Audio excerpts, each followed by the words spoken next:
السلام علیکم۔ یہ واقعہ جو میں آج آپ کو سنا رہا ہوں، یہ واقعہ تب کا ہے جب میں میٹرک کلاس کا اسٹوڈنٹ تھا اور میں اپنے اسکول کی باسکٹ بال کی ٹیم میں کھیلا کرتا تھا۔ ہمارا گورنمنٹ ہائی اسکول کافی وسیع رقبے پر پھیلا ہوا ہے۔ ہر کھیل کا وہاں پر الگ ہی میدان تھا۔ ہم سب لڑکے مغرب کے بعد اسکول میں اکٹھے ہوتے۔ جو لڑکا سب سے پہلے آتا وہ گراؤنڈ کے گرد لگی لائٹس آن کر دیتا۔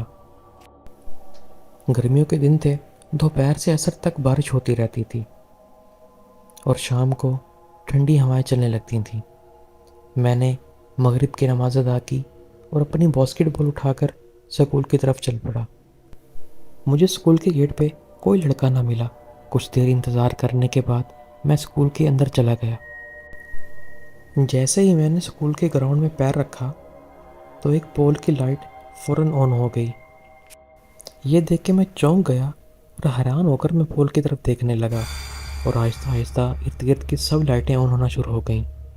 پھر میں نے سوچا شاید مجھ سے پہلے کوئی لڑکا آیا ہوگا، اس نے مین سوئچ آن کیا ہوگا لیکن لائٹ نہیں ہوگی اور وہ چلا گیا ہوگا، اور جب اب میں آیا پھر لائٹ آ گئی ہوگی۔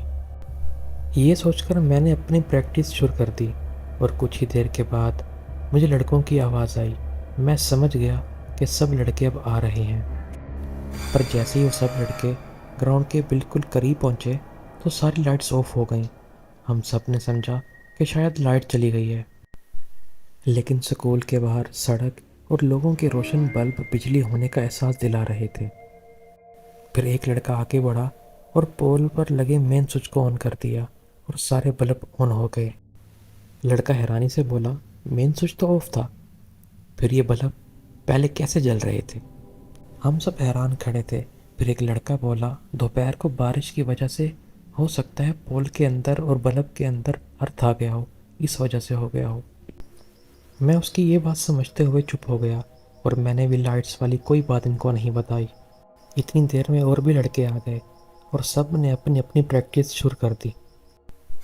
میں نے اپنی بال پول میں لگے ہوئے رنگ میں ڈالنے کے لیے اچھالی تو وہ کافی اونچائی سے پول کے اوپر سے ہوتے ہوئے ساتھ والے گراؤنڈ میں جا کر گری، لیکن بال دوسرے گراؤنڈ میں گرنے کے بعد کافی تیزی سے آگے جانے لگی، جیسے کسی نے اس کو کک ماری ہو۔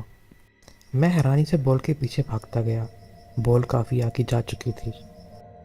جب میں بال کے قریب پہنچا تو میں جھک کے بال کو اٹھانے لگا، تو جیسے ہی میرے ہاتھ بال پر پڑے تو مجھے بال کے ساتھ کسی کے پیر نظر آئے، تو میں بال اٹھانے کے بعد اس کے پیروں سے اس کی ٹانگوں کی طرف دیکھنے لگا۔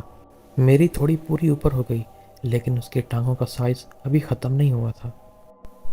میں ڈر کے مارے واپس گراؤنڈ کی طرف بھاگنے لگا۔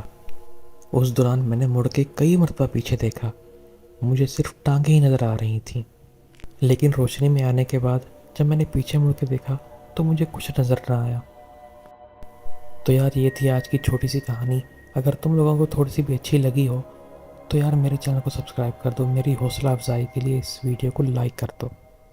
باقی تھینک یو، اللہ حافظ۔